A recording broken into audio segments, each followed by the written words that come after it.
Te faltarás. ¿Sí? Te quebrantarás. Una traducción, otra traducción, ¿cómo sería? Desmenuzarás. Sí, la idea es los harás pedazos. Ajá. Los harás pedazos. Los pulverizarás, esa es la idea. ¿Sí? Es claramente un bien, es intensivo en este sentido, en este contexto. Es juicio. Claramente acá hay juicio, ¿no? Él va a gobernar. Noten, acá tenemos dos frases preposicionales, una acá, ¿sí? Y otra acá, que están subordinadas una a cada verbo. Esta está subordinada a este verbo y esta está subordinada a este verbo. Otro quiasmo. Otro quiasmo. Por eso decía al principio de la clase que por lo general el campo ocurre dentro de verso. Sí, por lo general dentro del verso. Sí.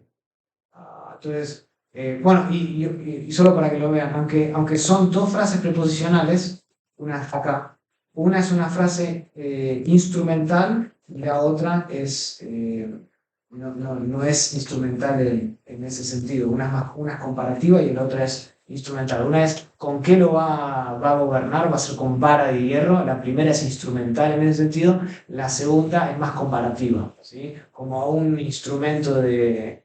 ¿Cómo lo tradujiste? ¿De Juan?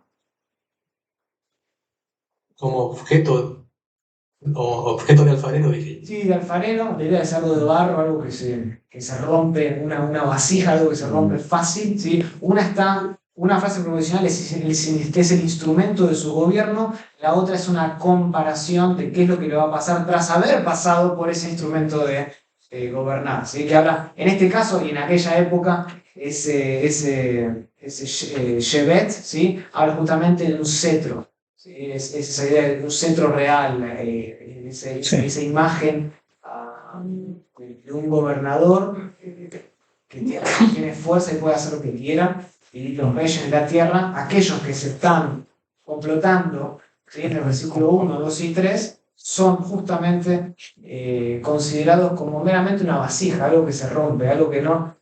En inglés dicen doesn't stand a chance, no tienen ni la mínima chance de poder hacerle frente. ¿Sí? Es como cuando juego yo con mis hijos, vamos a boxear o lo que fuese, no tienen chance contra mí.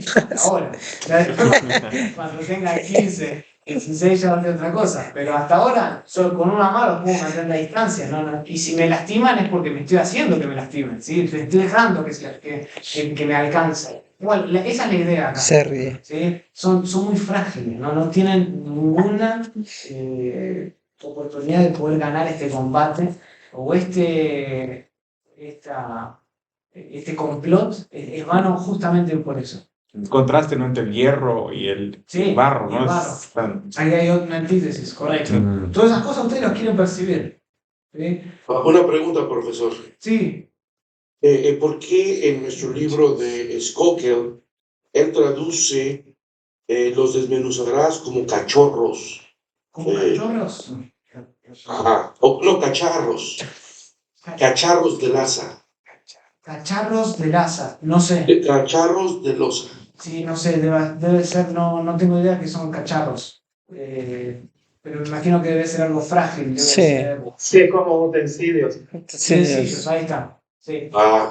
Sí. Gracias. Creo que eso, porque la losa es vajilla. Sí, correcto. Sí.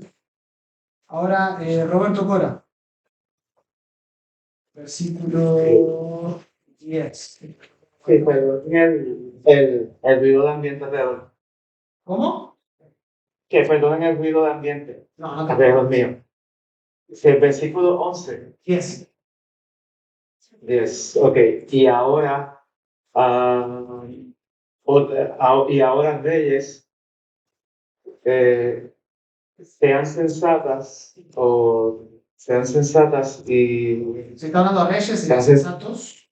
Sí, reyes, sean sensatos y tomen consejo, no, sean instruidos, jueces de la tierra. Bien. Ahí el atá, al principio, noten, ese sí se usa mucho en prosa. En poesía no mucho, es raro que esté acá. Es como el ayer, es raro que aparezca el ayer. el hecho de que está acá es fuerte. ¿Sí? El acá funciona como un marcador discursivo. Yo ya lo había explicado también prosa, tiene ese sentido de un marcador macrosintáctico, marca un cambio, y además está precedido por la conjunción va, eso lo hace un marcador sintáctico, discursivo, y acá denota un aspecto lógico. ¿Sí? También otra manera de traducirlo en vez de ahora, porque ahora tiene el sentido de tiempo, no es temporal. Es un por lo tanto, de modo que, por consiguiente, el beatá tiene ese sentido. Es una conclusión lógica en vez de temporal. Yo no traduciría como ahora, traduciría como por lo tanto, de modo que, por consiguiente. O ahora pues. ¿Cambia el discurso? O ahora pues, está introduciendo, acá cambio. Sí, sí, Corre, sí, sí, sí. ok. Ahora está introduciendo una conclusión que exige algún tipo de acción basada en el poder autoritativo que le fue otorgado al rey, ¿sí? Al ungido por Dios mismo. Sobre la base de todo lo que se dijo de Dios sentado en el cielo, otorgándole poder al hijo al rey, sobre la base de todo eso, ahora el beatá va a llamar a la acción, a una conclusión lógica. Oh. ¿Y el sujeto de esta conclusión quién es? Las naciones. Reyes. No, el rey. Bueno, Los reyes. el que está hablando, ¿quién está hablando acá? Jehová. No, No, ese es el salmista. Oh. Acá está hablando el salmista. Ahora el salmista llega al final y él nos va a dar su propia conclusión lógica de todo lo que se ha dicho antes, ¿sí? Sobre la base específicamente de los versículos 7, 8 y 9. Wow. ¿Sí? Entonces, oh reyes, ¿sí? El Malhim y el Shofeté tienen casi una idea vocativa, ¿sí? Ahora pues, oh reyes, sean instruidos, ¿sí? Aprendan sabiduría, aprendan con discernimiento, ¿sí? Noten otra vez, y esto es fuerte, pero noten esto, cómo encaja con lo que dijimos del Salmo 1 y todo el tenor de los salmos. Los salmos fueron escritos ¿para qué? Instruir. Para instruir. ¿Y el Salmo 2 cómo termina? Con una tremenda instrucción. De hecho, hay 5 imperativos, ¿sí? En los versículos 10, 11 y 12, consecutivos. Eso es claro, ¿saben de qué? De una literatura sapiencial. Tienen que tomar una decisión. Oh. Es una exhortación a la Es una arrepentimiento. exhortación. Es una exhortación. Los voy a instruir desde el principio, dice el Salmo 1. Y el Salmo 2 ya nos presenta con la primera instrucción. Reyes de la tierra, hagan esto, ¿sí? Sean sabios. Ahí viene del verbo shahal, que es el masquil, ¿sí? Con discernimiento. Sean instruidos, ¿sí? Que está relacionado con la palabra Torah. Sean instruidos, oh reyes. Noten que acá utiliza otra vez el malhim, que ya lo había utilizado antes. Sí. También el shofeté, que no se había usado, pero tiene que ver con jueces. No es la palabra dignatarios, pero otra vez ocupa una posición prevalente dentro de las naciones. Noten entonces, otra vez, esto confirma lo que habíamos dicho en las 2 clases anteriores, que el libro de los Salmos tiene este tenor instructivo y el final del capítulo 2 lo confirma. Lo confirma. ¿Sí? Como el Proverbios 1:8. Oye, hijo mío, la instrucción de tu padre. Oye, presta atención. No la hagas a un costado. Bueno, acá también. Ahora pues, sobre la base de lo que digo y lo que estamos por decir en todo el salterio, sean sabios. Presten atención. Sean humildes. ¿Sí? ¿Cómo dice el versículo 11? Lucas, solo una pregunta. Sí, rapidito. Bueno, es que como uno aprende que el acta también funge como un adverbio. Sí. En ese sentido no nos serviría mucho a la hora de analizar ese versículo 10, ¿no? Sí, el acta por sí solo es un adverbio y tiende a ser temporal, pero cuando está con la va, gana o tiene un sentido más discursivo, ¿sí? Es como una conclusión lógica, es un por consiguiente, por lo tanto. Federico, ¿querías hacer el 11? Sí. El 11 y el 12 ya. Adoren a Jehová con temor y regocíjense con temblor.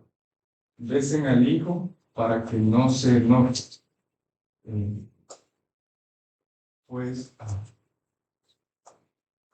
Para que no se enoje y perezcan en el camino. Porque porque se enciende rápidamente su ira. Cuán bienaventurados son los que en él se refugian. Excelente, excelente. Noten acá está, versículos 11 y 12. Noten los versículos 11 y 12, van a ver dos frases preposicionales, una acá, que está subordinada justamente al primer imperativo, y otra acá, que está subordinada al segundo imperativo. ¿Ven eso? ¿Sí? ¿Sirvan con qué? Temor. Con temor. Y después acá, alégrense con qué? Con temblor. Con temblor. ¿Sí? ¿Sirvan a qué? El et, la Ya ve. señal de complemento directo.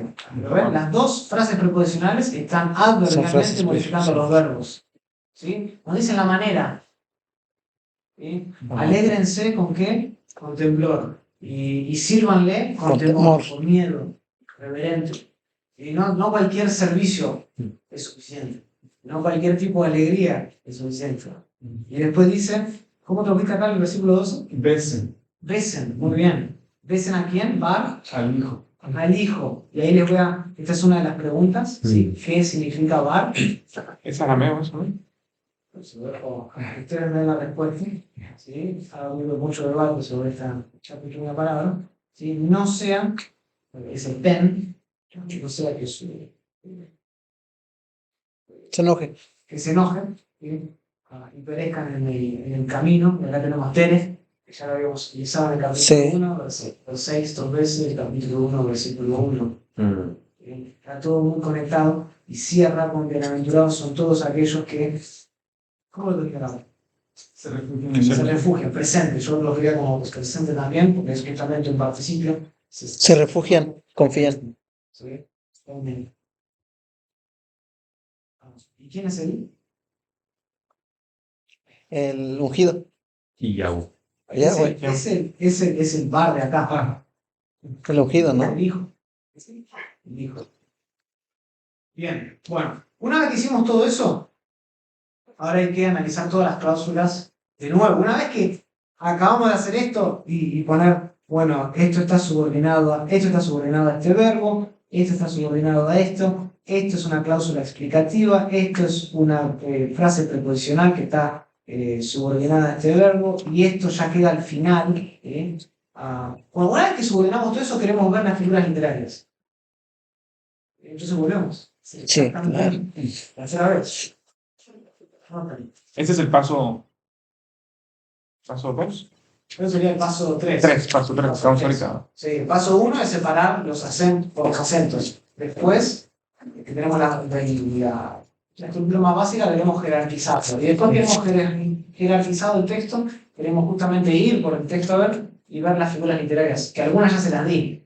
¿Sí? Pero vuelvan al versículo 1 entonces. Noten otra vez. Esto ya lo hablamos, pero acá tenemos un claro guiarme. Una disposición de órdenes inversos. Verbo, sujeto, verbo. ¿Ok? En este caso, el énfasis está en quienes están realizando el complot y la trama. ¿Sí? ¿Quiénes son? Naciones extranjeras. ¿Sí? Ahora noten también algo que no ven acá. Nama, ¿qué es lo que falta acá en la segunda parte? Lo mismo, ¿no? Lo mismo, Lo Nama, mismo. por eso es tan blanco. Esto es lo que se llama elipsis. Una elipsis, sí. Una elipsis. Hay una Este es un elipsis. claro ejemplo de elipsis. ¿Por qué las naciones extranjeras están en un tumulto, en esta condición de tumulto? Y después, ¿por qué las naciones, ¿sí? El lama se cae, pero porque lo podemos recuperar claramente por el contexto? ¿Y por qué? Porque el autor quiere poner Rick en lugar de lama. ¿Está bien? Entonces, para poder poner esta palabra acá, tiene que compensarlo y algo tiene que caerse. Entonces, él prefiere tirar lama, que claramente lo podemos percibir del contexto, y en su lugar pone Rick. Que significa vanidad. ¿Sí? Vale. Ha sido omitido. Este es La un claro elipsis. ejemplo de elipsis. Versículo 2. ¿Sí? Acá también tenemos una clara disposición de órdenes inversos, es decir, otro quiar. En este caso tenemos los dos verbos y en el medio tenemos los reyes de la tierra y los dignatarios. Correcto. ¿Sí? Es paralela esta figura con la figura anterior. De hecho, este argumento sería mucho más fuerte o robustecido por el comentario que hizo alguien sobre Putnam. ¿Quién fue? ¿Gustavo? No, ¿quién me dijo? No. ¿Gustavo? No, Alejandro. Alejandro, excelente comentario. Sería robustecido por eso, de que estas dos quiasmos están funcionando de manera paralela. Uno dice quiénes están tramando, quiénes están unidos, y después nos dice ¿Contra quién? Exacto. específicamente quién de ese grupo lo está haciendo. Son los Claro. dignatarios y son justamente los reyes, es decir, son los líderes De las de naciones esta y de los rebelión pueblos. global. Hay una rebelión global, hay una oposición multitudinaria de muchas naciones y los líderes son los que están a cargo de dar este golpe. ¿Sí? Y yo traduciría todos estos verbos como un sentido característico o un habitual presente. ¿Sí? Además, noten, algo que también ya habíamos visto, que esta conspiración, o si quieren llamarlo, esta trama, ¿sí?, unida del mismo pensamiento, es paralela en términos semánticos, ¿saben con qué? Con el consejo y el plan de los malvados en el Salmo capítulo 1, versículo 1. ¿Sí? Estos, dice, bienaventurado aquel que no anduvo en esto, ni en el consejo de los malos. El consejo semánticamente es paralelo justamente al tramar, ¿sí?, al conspirar. Está hablando de algo mental, ¿sí?, de un consejo. Estos líderes están aconsejando, esto es lo que vamos a hacer. ¿Sí? Es paralelo semánticamente, no es la misma palabra, pero que a los malvados del capítulo 1, versículo 1. Y como ambos salmos deben ser leídos de la mano, o sea, el que escucha el consejo de los impíos, se opone directamente a quien, a Jehová y a su ungido, y trae como consecuencia su juicio. Esa es la idea. ¿Ven esa conexión?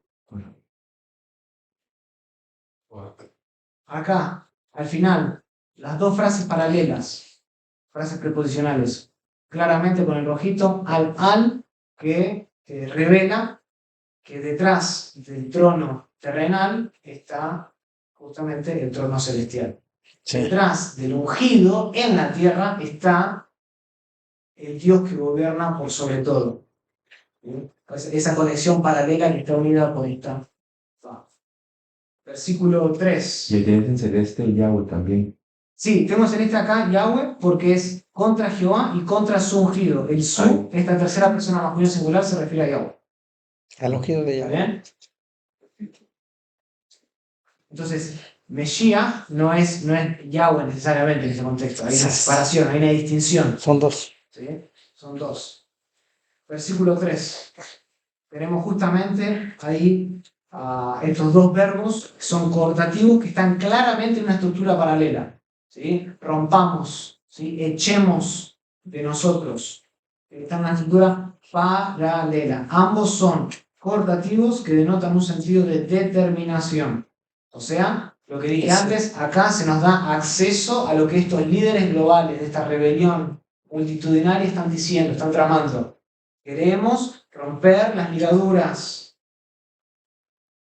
Si quieren romper las ligaduras, esto ya significa que el ungido ya estaba en el trono. Por eso es que yo traduje el yo he puesto del versículo 7 como un perfecto. Porque para que quieran romper las ligaduras, Es que ya está. él tiene que estar ya gobernando de alguna manera. ¿Se entiende? Sí. Entonces, acá se nos dice qué es lo que los líderes están diciendo. Y claramente, por el contexto, sabemos que ellos ya habían sido sometidos. Ellos ya habían sido gobernados, por alguna manera, por Jehová a través de su ungido. ¿Y cuál es su deseo? Su deseo es el mismo deseo que tuvieron Adán y Eva desde el principio, la independencia. La independencia. Independizarse de Jehová. Ser libres, ser como Dios en ese sentido. ¿Se entiende? Ese es el mismo deseo, es el mismo deseo que han tenido todo pecador desde Génesis 3. Sí. Nada más que ellos son, por así decirlo, el epítome de ese deseo. El punto de la culminación. Rompamos las ligaduras. No queremos ser gobernados por el más, por el ungido. No queremos ser gobernados por el ungido. ¿Cuándo esto sucedió en Israel? Nunca. Nunca sucedió esto en Israel, en la historia de Israel. alguien que haya ocupado el trono de Israel desde Sion y haya gobernado a todas las naciones y las haya dominado como las domina acá. Nunca sucedió esto. Acá donde nos empezamos a dar cuenta que claramente tiene un sentido profético futuro, de cumplimiento. ¿Está bien? Ahora, Walkie hace algo muy interesante aquí. Walkie sugiere que el objeto del cual ellos se quieren librar es el Torah Yahweh del capítulo 1, versículo 2. ¿Sí? De la instrucción de Jehová, de la ley de Jehová. Yo tengo un problema con eso. El problema con esa interpretación es que tanto las ligaduras como las cuerdas están en plural y no en singular. Si ese hubiese sido realmente la interpretación, hubiese puesto en singular, ¿sí? De su cuerda o de su ligadura, haciendo referencia a la ley de Jehová. Pero claramente ese no es el sentido. Ellos quieren independizarse de sus reglas, de su dominio, de su gobierno, de su potestad. Quieren independizarse. Esto es un grito de independencia. Eso es lo que es.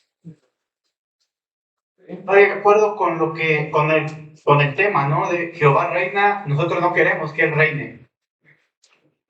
¿No? O sea, no nos sometemos, no queremos someternos, nos rebelamos. Sí. Pastor, estaba leyendo con referencia al versículo 1, de cómo el salmista está como escuchándolos y está como asombrado de lo torpes, o sea, ellos están murmurando entre ellos y el salmista es como está asombrado, están hablando, murmurando en voz baja entre ellos. Correcto. Sí, no lo puede creer, por así. Está atónito a lo que está escuchando, asombrado. Sí, no puede creer que estas personas tengan el atrevimiento de independizarse del gobierno del Mesías o del ungido y de Dios a través de él. Ahora, y es cierto que siempre tenemos un deseo de querer independizarnos de Dios. Pero claramente esto todavía no hemos visto un cumplimiento de esto. No hemos visto un cumplimiento porque nunca hubo un momento en la faz de la tierra donde Dios desde Sion haya gobernado a través de su rey y todas las naciones hayan estado puestas bajo su dominio. Eso todavía tiene un cumplimiento futuro. Lo lindo de Eretz, ¿verdad? Porque la tierra. Sí, La y tierra. esto justamente, acá empezamos a ir a algo que Alex le había dado en el clavo con la frase de McLean, de que esto no habla del reino universal de Dios. ¿Sí? Tal vez el reino universal de Dios está en el versículo 4. ¿Sí? El Todopoderoso se sienta. Eso significa que Él gobierna todo. ¿Sí? Pero está hablando también del reino mediorial, en el cual Él reina a través del ungido sobre la tierra. Por eso es tan importante este énfasis cuádruple que hay sobre la tierra. ¿Sí? No está hablando de que 4 veces se repite la palabra Eretz en el Salmo 2. No está hablando de que Dios está gobernando en nuestros corazones a través del Espíritu Santo. No está hablando de eso. Está hablando de un gobierno concreto, donde va a haber vara de hierro, donde va a desmenuzar. Esto está hablando de un cumplimiento futuro. Y está hablando en términos concretos un cumplimiento acá en la tierra. Es muy específico. Esto, si no te hace criminalidad anticonstitucionalista, no sé, te va a convencer, pero solo es una cuestión de tiempo hasta que espere el cumplimiento, nada más. Versículo 4. Por eso creo que sería bueno, para nosotros que predicamos, explicarlo, qué es lo que significa y no espiritualizarlo, ¿no? Es muy fácil espiritualizar. Es bien fácil. Es bien fácil moverse muy rápido hacia nosotros hoy. Sí. En relación a lo que comenta Alex, ¿qué tanto debemos ser prudentes de no llevarlo ya a una practicalidad para la feligresía? Porque creo que hay bastante riqueza martirológica en el sentido de que ese soy yo. Sí. Como qué tanto, casi la misma pregunta que tanto voy ahí. En cuanto a aplicaciones, a lo mejor. ¿Cómo aplicamos eso? Hay teología que se puede aplicar acá. El problema, no quiero cruzar, son puentes de espiritualizar el cumplimiento de esto, diciéndolo, ahora Dios está reinando y los está haciendo. No, el Sion no es claramente el cumplimiento de este texto. El cumplimiento de este texto todavía tiene una connotación futura a la cual nosotros aspiramos y y nosotros debemos leerlo también desde el contexto de que lo estaba leyendo el pueblo de Israel post-exilio. Le están volviendo a la tierra, no tienen rey, el templo está destruido, la nación está desorganizada, destruida, no tienen murallas. Y ahí, y los salmos les sirven justamente como esa instrucción, recordatorio de que Dios no se ha olvidado de ellos, de las promesas, y que eventualmente Él va a instaurar el rey que Él ha prometido en 2 de Samuel, capítulo 7. Tenemos que leerlo contextualmente. También se pueden sacar aplicaciones, pero no quiero espiritualizarlo. Yo escuché muchas veces Salmo 2 leído, sacado de contexto. Noten versículo 4. Yosher, ¿sí? Acá tenemos un participio sustantivado, ¿sí? Que es paralelo al nombre Adonai, o sea, el que se sienta en los cielos claramente es Adonai, ¿sí? Noten que todo lo que emprenden o todo lo que emprendan los rebeldes es calificado desde el principio como vanidades. Sí. Todo. Escuchar las ligaduras, romperlas, independizarse de él, todo, cualquier tipo de complot que quieran hacerlo, Es vanidad. es vano. Ante eso podemos escuchar una risa que sale desde el cielo, ¿sí? Que es justamente de Yahweh, y esa risa se puede empezar a escuchar desde el primer lamá, ¿sí? ¿Por qué? Casi que el salmista se está riendo, ¿sí? Pero no es justamente hasta el versículo 4 que nos damos cuenta de por qué dijo ese lamá al principio, porque Dios se ríe ante los planes de los reyes, los dignatarios de la tierra, y esto es una expresión de su soberanía, esto es una expresión de su majestad, esta es una expresión de su alteza. Esto me recuerda alguna vez si vieron la película de Gulliver con los liliputienses, ¿se acuerdan? Que lo agarran a Gulliver y lo tiran al suelo y les ponen las cuerdas, y los liliputienses tienen el tamaño de uno de sus dedos, más pequeño. Y piensan que lo están atando, y Gulliver juega con ellos como, sí, me están atando, pero en realidad él tiene el poder para en cualquier momento levantarse y hacer los pedazos. Esa es la imagen. Esa es la imagen. Seguimos al versículo 5. Noten, van a ver otro quiasmo. Claro, quiasmo en el versículo 5 otra vez. Entonces, ¿sí? Él les dirá a ellos en su furor y en su ira, justamente los turbará. Sí. Noten que acá claramente tenemos verbo, A prima, B prima, y acá hay un componente en el medio que rompe un poco el quiasmo. Lo que pasa es que yo lo estoy subordinando por ser una frase preposicional. Si yo esto lo subiría acá arriba, Claro. sería A, B prima, A prima. ¿Sí? En este caso, ¿el énfasis cuál es? La ira de Dios. La ira de Dios. El énfasis no está tanto en lo que dice, sino en lo que eso produce. ¿Sí? ¿Y cómo lo dice? Lo dice con ira, con un enojo. Ahora, noten que Jehová, desde el cielo, sentado, no está atemorizado, no está detrás del trono. Él está sentado, que justamente define su majestad, su realeza, y él no es que desde el cielo les empieza a hablar con un megáfono, diciendo, bueno, si ustedes me dejan hacer esto, yo le dejo. Él no está como un policía cuando alguien en medio de un atraco y alguien tiene que intervenir. Él no interviene, él solo dice que habla, y con su boca, con el poder de su boca, es suficiente como para terminar cualquier tipo de guerra. ¿Sí? Hay una imagen. Muy fuerte. Sí, no. Sí, el poder de su boca, el poder de su palabra. ¿Sí? Turban. Esto me hizo pensar cuando lo estaba leyendo y estudiando, cuando el Señor habla desde Sinaí, que estaba hablando y los israelitas estaban temblando por escuchar su voz. Sí, su voz. Esa voz. Cuánto más airado contra sus oponentes. Sí, correcto. Cuánto más temor van a Solo ser que necesita infundido a cerrar su ellos. boca. No necesita ni siquiera pararse de su trono. Y después dice el versículo 6, vemos ese Bani, que es claramente contrastivo, disyuntivo, pero yo. ¿Sí?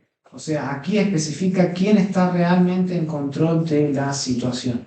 Pero yo, ¿quién es yo? Es Jehová. Jehová es el que está en control. Yo he puesto mi rey sobre Sión, mi trono Monte Santo. Y después noten versículo 7, noten que lo venía, no sé si lo habían visto, pero versículo 5, 6 y 7 comienzan todos con una Aleph. ¿Lo vieron eso? No está en azul. Ujú. ¿Sí? No. Eso se llama como aliteración. ¿Sí? La Aleph se repite 3 veces al inicio de las primeras 3 palabras de los versículos 5, 6 y 7. Algunos sugieren que este uso de aliteración vincula el contenido del capítulo 2 con el contenido del versículo 1 del capítulo 1. ¿Se acuerdan que ya también había una triple aliteración de 3 Aleph en la primera frase? Ashre, Haish, Asher. ¿Sí? Entonces algunos dicen acá esta triple aliteración vincula el contenido del Salmo 2 con el contenido del Salmo 1. Versículo 8. Acá tenemos en el versículo 8, también tenemos una disposición de órdenes inversos, o sea, lo que llamamos un quiasmo. Claramente, acá en realidad, esto tendría que ir, ahora que lo pienso, tendría que ir acá abajo. Pero bueno, a donde tenemos naciones, herencia, y después se está enfatizando justamente este componente del medio que enfatiza en la extensión de su reino. Su reinado es internacional, su reinado no solamente llega hasta la frontera con Gaza, con Egipto, no es solo el mar Mediterráneo, acá habla de los confines de la tierra, alcanza todo, todo. Es un reino universal. Y sabemos que ya era un reino universal porque son los reyes de la tierra, todos los que están complotando contra este ungido que está reinando desde Sion. ¿Sí? Yo he puesto a mi ungido en Sion sobre mi monte Santo. santo. ¿Sí? Acá claramente, acá en el versículo 7, hay claramente, no me quiero meter acá mucho, pero en la tarea, vean acá las connotaciones que hay con 2 de Samuel 7 y el decreto. Acá hay claramente versículo 9. Acá tenemos en el versículo 9 otro quiasmo, ¿sí? Que enfatiza lo que habíamos hablado antes, las dos frases preposicionales, una comparativa y otra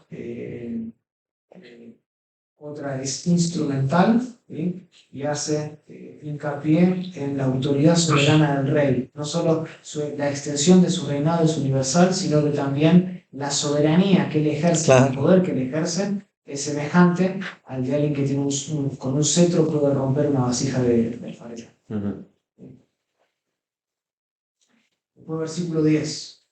10, 11 y 12, en realidad deben ser todos medidos en conjunto, van a ver que están en verde. Hay 3 palabras en verde, son los 5 imperativos, perdón. 5 imperativos consecutivos. Acá, 1, 2, 3, 4 y el último es besado. Todos están en una estructura paralela. Es una continuación de los imperativos plurales que comienzan justamente con la sabiduría y terminan con el temor de Jehová. Muy parecido a Proverbios capítulo 1, versículo 7. En principio, la sabiduría es el ¿qué? El temor. El temor de Jehová. ¿Con qué empieza? Con este verbo que es aprender con discernimiento. ¿Y con qué termina? Con pesar. Claramente sumisión, terror. ¿Sí? Es Proverbios capítulo 1, versículo 7. Sean sabios, entendidos. Sigan al rey si no quieren que se enfurezca contra ustedes y perezcan en su camino. Más claro no puede ser. Es didáctico, es pedagógico este salmo. A la luz de todo y del poder que es ungido. Sí. Nada más, ahí justamente ahora que mencionaste post-exílico, templo destruido, Israel está ahí. ¿En qué sentido, cómo veían ellos ese besar al rey? Besar al rey. Besar al rey es una En el figura. contexto de ellos, así como Sí. que no tenemos, estamos aquí exiliados, no tenemos tierra, estamos No, recuerda que acá quién está hablando. besar al rey, Es el salmista que El está. salmista que le está hablando a quién. a su audiencia. ¿Quién es obediencia? Eso es lo que justamente... Israel posestélico. Por Bueno, eso, pero no, a quién se está dirigiendo? Los gentiles. A los gentiles, Gentiles. a las naciones. ¿Sí? ¿Se han entendido? Le dice acá, versículo 10. Acá, oh reyes, ¿sí? Jueces de la tierra, a ellos les está hablando. Besen al rey, sométanse. ¿Sí? Esta idea de besar es una de sometimiento. Claro, Claro. vemos en Primera de Reyes capítulo 19, versículo 18. Era muy común en el antiguo cercano oriente de besar los pies de alguien, especialmente del que era el monarca, el líder, el que claramente está regiendo sobre mí. Y la idea es de vivir una vida entregada, vivir una vida entregada al Sí. rey que está desde Sion gobernando toda la tierra. Si quieres que te vaya bien, si quieres tener la bienaventuranza del Salmo capítulo 1, versículo 1. ¿Sí? Reconócele en todos tus caminos y te va a ir bien. a los gentiles A los está... gentiles está hablando. A los gentiles está hablando. Está hablando justamente a ellos, ¿sí? A los reyes de la tierra, a los que empezaron con el complot. ¿Ok? Entonces, claramente, no me voy a meter en el bar porque lo van a ver, quiero que lo estudien para la semana que viene. Yo les voy a dar mis pensamientos. Y esta sería un pequeño bosquejo, que es el Salmo. Hay 4 escenas muy claras. Yo lo predicaría, y ya lo prediqué el Salmo 2, pero yo lo predicaría como 4 escenas. Creo que están todos completamente de acuerdo en que son estructuralmente de 4 partes, y en cada parte hay un sujeto diferente. ¿Sí? En los versículos 1 al 3 vemos la rebelión del mundo. ¿Sí? Hay una oposición multitudinaria, Sí. algo que no hemos visto todavía. Versículos del 4 al 6 vemos la respuesta de Dios. Es Dios desde el cielo, el soberano, riéndose, mofándose, hablando de él en el furor. El régimen del Hijo, Sí. en los versículos del 7 al 9, que cita justamente el Joc, el decreto de 2 Samuel 7. Y después vemos el requisito del salmista, del 10 al 12.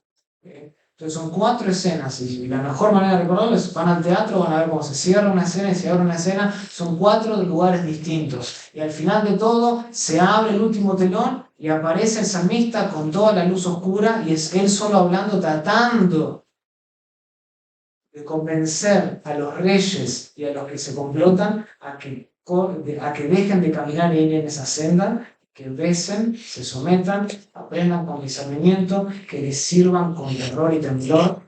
Porque justamente es el corazón de la verdadera adoración. La oración no solamente consiste en servicio. El servicio tiene que estar acompañado de un temor reverente. Un temor reverente. Ahí es donde uno encuentra un balance concreto. Entonces, este es el Salmo 2, y como digo, me podría meter muchísimo en esto. Otra vez, un salmo mesiánico, un salmo cuyo cumplimiento es futuro, porque nunca hemos visto las descripciones o que se describen cumplidas hasta ahora. Ahí claramente está hablando de alguien que va a venir y va a regir en la tierra con el poder de Dios sobre todas las naciones en un futuro. ¿Alguna pregunta sobre esto? No. ¿No? Ok. Entonces, nos vemos la semana que viene. La semana que viene, recuerden, tienen que tener el trabajo práctico número 2 ya hecho, y tienen que venir preparados para introducir el San Nicolás. ¿Sí? Y la lectura. Sí. Profesor, Sí, las preguntas para el trabajo práctico ya están en Canvas. sí, señor. Y las de Pablo. Sí. Gracias. Son 4 preguntas, entre ellas ¿cuál es el significado de bar? Es un La comentario pregunta que está, histórico. la palabra que está al final. Una tiene que ver con esa, la otra tiene que ver con versículo 5, Leo, asiste. el Joc. La historia, No me acuerdo la las iglesia, otras a través dos. de la historia interpreta ciertos salmos, claro. Pero bueno, sí, nos vemos la semana que viene. ¿Alguna pregunta más sobre el Salmo 2? ¿No? Envíen por favor también su pasaje. Yo después se los pruebo, o por ahí les voy a pedir que lo cambien por algún motivo. ¿Listo? Nos vemos, que Dios los bendiga, hermano. Hasta luego.